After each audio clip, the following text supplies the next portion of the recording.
Nous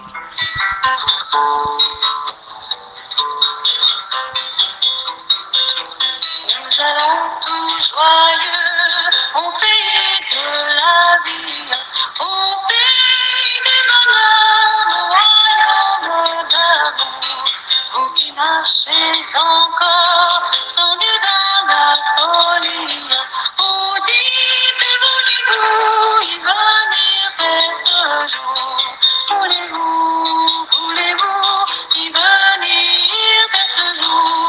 Oh, voulez-vous venir à ce Dieu de l'amour?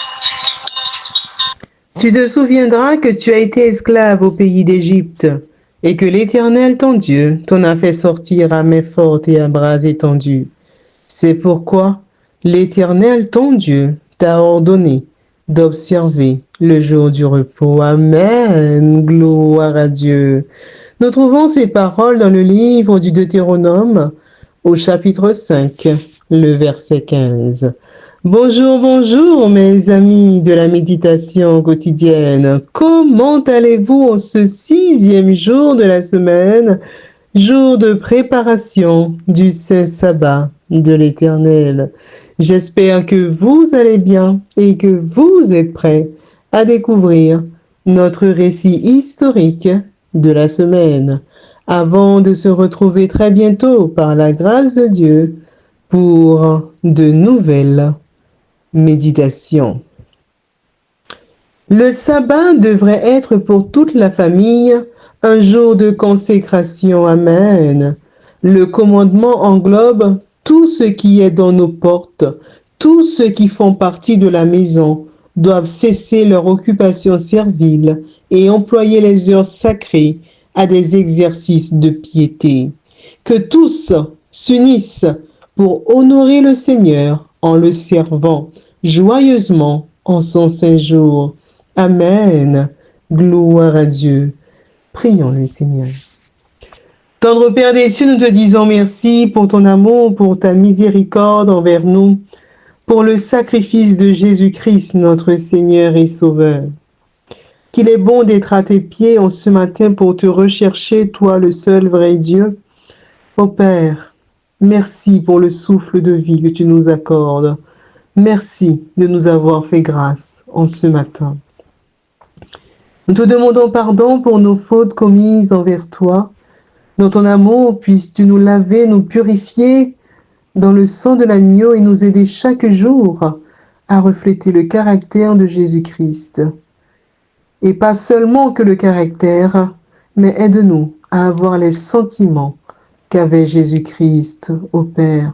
Puisses-tu nous y aider. Nous te disons merci pour la semaine de méditation qui s'achève. Merci pour toutes les méditations qui ont été lues. Ô Père, aide-nous à mettre en pratique ta parole alors que Jésus-Christ est plus qu'à la porte. Merci encore, merci de nous instruire chaque jour. Père, nous te prions pour toutes les personnes qui crient à toi, qui passent par des moments difficiles. Puisses-tu intervenir. Merci une fois de plus pour ton saint sabbat, pour ces heures sacrées, Père, qui nous invitent à te rechercher encore plus. Oui, merci pour ce jour que tu as béni et sanctifié. Merci encore pour tout. Je ne t'ai pas prié parce que je suis bonne et digne à tes yeux, mais je t'ai prié dans le précieux nom de Jésus-Christ, ton Fils, qui vit et qui demeure au siècle des siècles. Amen. Mes amis, comme d'habitude, nous allons faire un récapitulatif des méditations qui ont été lues cette semaine. Dimanche, notre méditation avait pour titre « Qu'il voit ».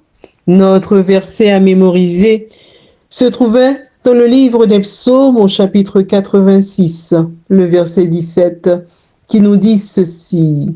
« Opère un signe en ma faveur, que mes ennemis le voient, et sois confus, car tu me secours et tu me consoles, ô Éternel. » Amen. Je vous ai raconté une expérience pour le chrétien. Notre réflexion était la suivante.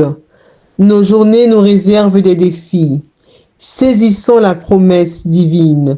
Le Seigneur n'a jamais promis que nous ne souffrirons pas, mais il nous assure la victoire par son action dans notre vie. Amen. Adressons-nous à Dieu par ces paroles. Ô Père, un signe en ma faveur, que mes ennemis le voient et soient confus, car tu me secours et tu me consoles. Ô Éternel, Amen. Gloire à Dieu. Mercredi, notre récit biblique de la semaine avait pour titre Les filles de Tselopchad. Notre verset à mémoriser se trouvait dans le livre des Nombres au chapitre 27, le verset 7 qui nous dit ceci. Les filles de Tselopchad ont raison. Tu leur donneras en héritage une possession parmi les frères de leur père, et c'est à elles que tu feras passer l'héritage de leur père. Notre réflexion était la suivante. Souvenons-nous, si vous êtes une femme, remerciez Dieu pour son amour inconditionnel et pour le respect profond qu'il vous a déjà démontré. Si vous êtes un homme, il agit de même pour vous. Amen. Aujourd'hui, notre récit historique de la semaine a pour titre Pécheur, je voudrais te guérir. Amen. Notre verset à mémoriser, nous le trouvons dans le livre de Jérémie au chapitre 17, le verset 14, la version second 21 qui nous dit ceci. Guéris-moi, Éternel, et je serai guéri. Sauve-moi et je serai sauvé, car tu es le sujet de ma louange. Gloire à Dieu. Amen. Ce matin, je vais vous raconter l'une des expériences de Charles Roche-Dieu, auteur du cantique « Pécheur, je voudrais te guérir ». Un professeur genevois, M. Auguste Lemaître, écrivait un jour « Une des grandeurs du XIXe siècle chrétien a été de redécouvrir le souci des perdus. Cette préoccupation du salut des âmes s'exprime dans un grand nombre de chants d'appel, comme on nomme généralement les invitations chantées qui s'adressent aux inconvertis. Tous les mouvements évangéliques de conquête ont les leurs. C'est le cas de la Croix-Bleue, société pour le relèvement des buveurs créée par Rocha, qui ont consolidé en 1877. Un séjour en Angleterre l'avait fait rencontrer des abstinents chrétiens.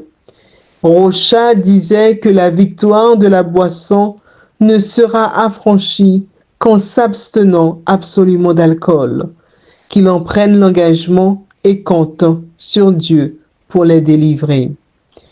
Ceux que cette œuvre a sauvés en sont souvent devenus zélés, et de nombreux croyants qui ne furent jamais des buveurs étaient appelés à relever leurs frères. Amen.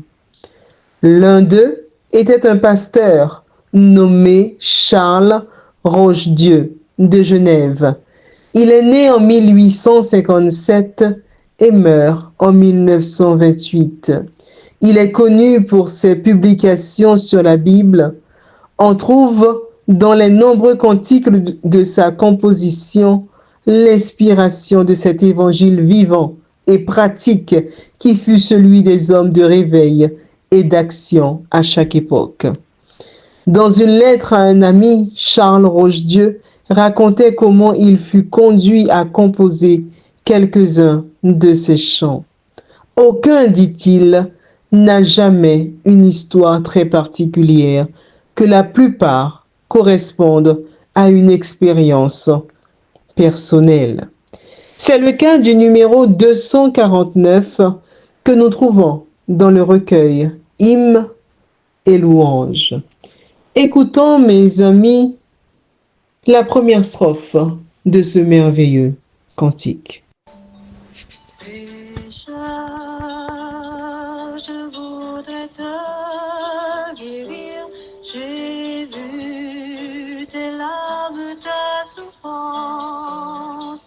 mais pour avoir la délivrance, il faut apprendre à m'obéir. Voici, je me tiens à la porte, je suis ton maître et ton sauveur. La paix, le bonheur, je t'apporte. Ne veux-tu pas m'ouvrir ton cœur? Oui, mes amis, notre récit historique de ce matin avait pour titre « Pécheur, je voudrais te guérir ». Notre verset à mémoriser, nous le trouvons dans le livre de Jérémie au chapitre 17, le verset 14, la version second 21 qui nous dit ceci. « Guéris-moi, Éternel, et je serai guéri. Sauve-moi, et je serai sauvé, car tu es le sujet de ma louange. » Amen. Gloire à Dieu. Amen. Oui, mes amis, la question nous est posée en ce matin. En cette fin des temps, voulons-nous être guéris par Jésus-Christ? La question nous est posée, mes amis. En cette fin des temps, voulons-nous être guéris par Jésus-Christ? C'est sur cette réflexion que je vous souhaite une excellente journée de préparation de sabbat. Et d'ores et déjà, un bon sabbat. Que Dieu vous bénisse. Et je vous dis à bientôt, Dieu voulant, pour de nouvelles méditations.